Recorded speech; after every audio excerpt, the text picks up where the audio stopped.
Welcome to That Life You Love podcast. I am your host, Gabrielle. Today, we're going to talk about, is this it? Is it? Is this it? I grew up as a Disney princess loving, no, worshiping little girl. All I ever wanted in life was the fairy tale. I absolutely adored Cinderella. She had the gorgeous dress, the gown, the shoes. Oh my gosh, the stunning shoes. There are no shoes like Cinderella's shoes. To this day, I'm a shoe girl. And she had this handsome prince just sweep her off her feet and bring her to this gorgeous castle. That's what I expected out of my life. That's what I had hoped for. I just wanted someone to come in, sweep me off my feet, and make me feel special. Well, that's not how life had turned out. life life is not a fairy tale, even though we hope it to be. And we do find moments that feel incredibly magical. Life is not a freaking fairy tale. And I learned that about, I don't know, 6 years ago, 7 years ago. And I've shared this story numerous times, but I'm in my kitchen and I bend down to pick up my younger daughter, and my back is in excruciating pain. I'm in my early 30s at this point. I don't feel good in the skin I'm in. I am the heaviest I've ever been. Now, to give a little context, I had I can't say I just had a baby because I didn't just have a baby. It was 16 months prior to that that I gave birth to my baby, and I was feeling this way. But I did. All women have a different time frame in when they bounce back and start to feel themselves again, and I was still not in that phase of my life where I bounced back. And I thought to myself, I lived in this beautiful home. I had two beautiful girls. I was married. I had a secure job. On paper, everything looked good. I personally, being the perfectionist I was at the time, I'm now refer to myself as a recovering perfectionist. But I painted my life as a fairy tale. Even though it wasn't, I painted it to look that way. So when I started sharing how messy my situation was and how miserable I was in life, everyone looked at me like I was crazy because they were like, "You have this fairy tale life. What are you talking about? Your life is beautiful, Gabrielle." And I'm like, "If you only knew. If you only knew."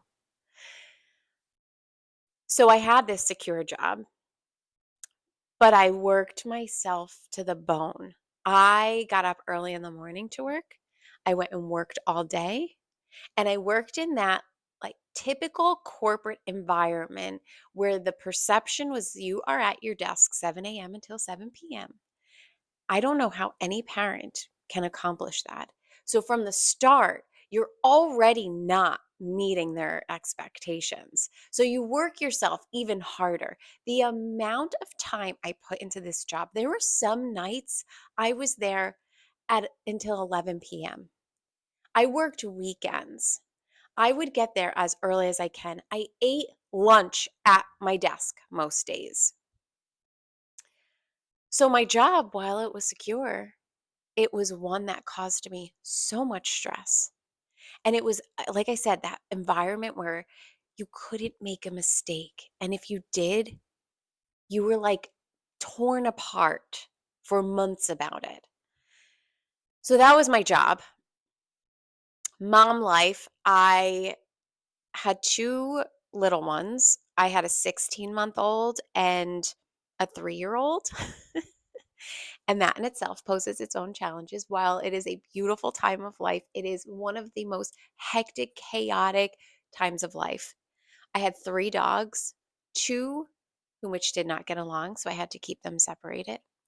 and a spouse who worked the pitman schedule. And if you are familiar with law enforcement, you know the pitman schedule. The pitman schedule is 2 weeks on day shift and 2 weeks on night shift, and they rotate days every other week. And when I say day shift, I mean leave the house at 4:30 a.m. And when I say night shift, I mean leaving at 4:30 p.m. and returning at like 4:35 a.m. Okay? So I was constantly being woken up. I never got a full night's sleep. My sleep was garbage in my previous marriage. And I don't know how law enforcement officers do it. I don't know how anyone on crazy night shifts like that do it. You have my complete respect, but as a spouse with two toddlers and a corporate job to report to every day, it was a fucking nightmare. A nightmare. So I am this mom who is rushing around and has the weight on her shoulders. I brought my daughters to daycare every morning, rushed to work, would work a full day, rush back to daycare before it closed, and I waited till the last possible moment I could leave my desk and still make it to daycare. I was that mom. And I remember the head of my department telling me, don't let your child be the last one to be picked up at aftercare. And I thought to myself, how do people work for you? How do people work at this job and succeed and live by that? How are you a good parent and a good employee here? Not all corporate environments are that way, and not all jobs are that way. The corporate environment I'm in now is like beautiful. It's a blessing. It's amazing. It is so employee centric. Sometimes I'm like, where am I? Am I really at work? See, I got myself to a better place.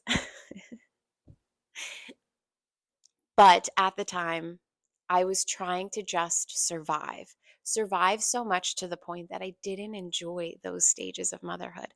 I cherished the moments with my daughters, and we had routines and we had special moments and all of that, don't get me wrong. But I just kept thinking to myself, I am literally running from one thing to the next. And when we would get home, the girls would be playing and giggling and laughing. We'd having a fun time and dancing and music and all of that. And I'm in the kitchen all while this is happening. And they're right next to me. I'm watching them. They're running in and out of the kitchen. But on my mind, I'm just thinking of what work I didn't finish that day, how much laundry there was left to do. And by the way, I loathe laundry. Loathe laundry. Laundry is my least favorite task in this world. I despise it. I rather go get a shot than do laundry. I hate laundry. 3 females in one household. Do you know how much laundry we have? It's despicable. It's just unreal. So here we are with all our laundry. All the bibs. Oh my gosh, all the bibs. I don't miss them. I don't miss them. And I'm trying to enjoy motherhood, and I'm trying to succeed at my job, and I'm trying to be a loving wife while I'm losing sleep and a good dog owner. And I just kept asking myself, is this how I'm supposed to feel? Is this it? Like, is this it? And it finally hit me. This isn't it. I was not made to live this way. I was made for so much more. And as I started digging into that, how can I figure out what I was made for? How can I start to feel better? Little by little, I started gravitating towards things that would help me grow. I started reading self-development books. Dale Carnegie, How to Win Friends and Influence Others. I might be mixing that title up, but that was one of my favorites. Rachel Hollis, Girl Stop Apologizing, Girl Wash Your Face. Amazing books if you need to get out of your own goddamn way, and connect with people too. I started surrounding myself with people who were looking to level up. I surrounded myself with a supportive community because in my household it wasn't supportive. In my household, change is the devil. My old household. I've created a beautiful household right now. We are in it right now. See? It's beautiful. Eiffel Tower, happiness. Paris is happiness in my book. You will come to learn that. But change was the devil. So anything I did towards growing and making myself a better person was looked down upon and was something I was doing wrong. And I just kept looking around and saying, is this it? Is this wrong? Am I supposed to be doing this? And then I thought about my daughters and I thought, what do I want for them? How do I want to be for them? And I thought, this fucking isn't it. This is not it. I do not want my daughters to feel like they are suffocating in a life that they fell into. And that's really what it was in my life. One thing after another just fell into place. It wasn't like I was choosing these things. It was like it came into my world and I said, okay, yeah, sure. From my corporate career, a friend referred me to a company and I thought, okay, sure, why not? While I was at that company, I got an opportunity to move to a different department, which ended up being my area of expertise now. Sure, why not? I met my husband out at a bar when the Jersey Shore was not as tainted as it is now with that show, Jersey Shore. Um, and I thought, he likes me, he loves me.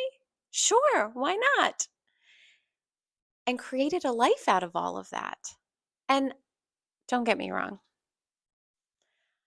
I wouldn't change a goddamn thing.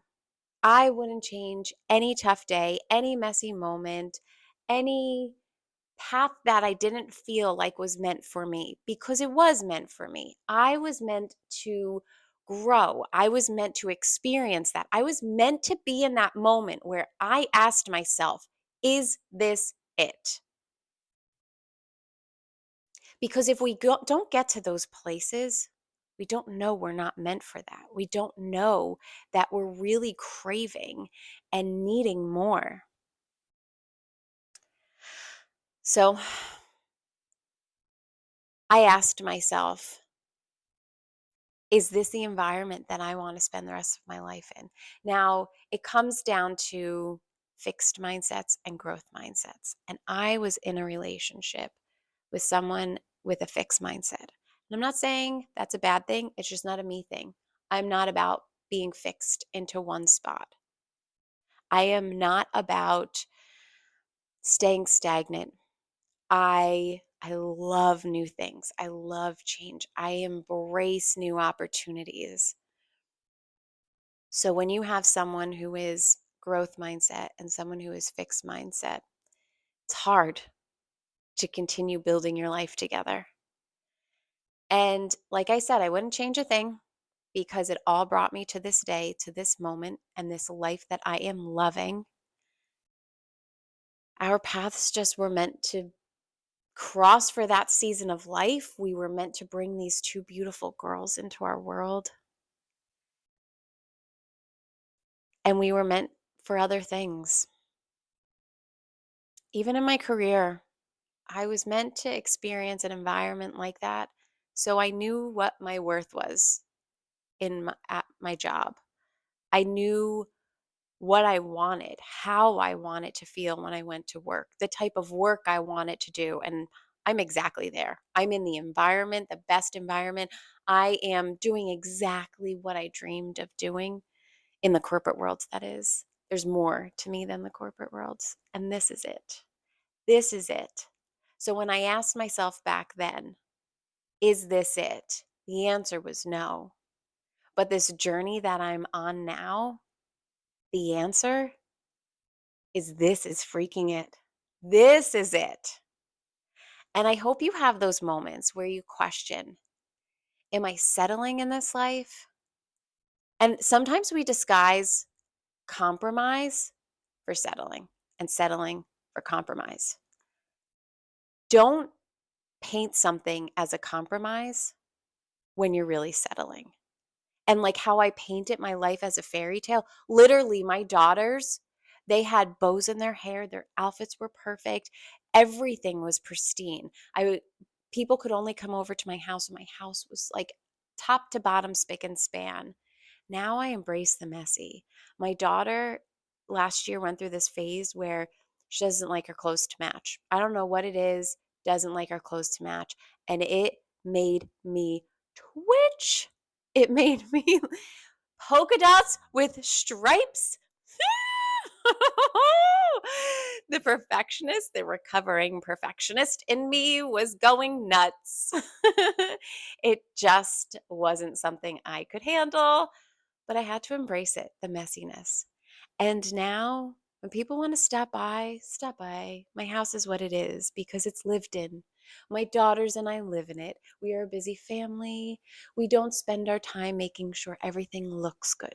We make sure that we're feeling good. We're making sure that we're living the life we want to live. This is it. Yes, this is it. Thank you for joining me today. And I hope you have those moments of clarity where you find what it is for you.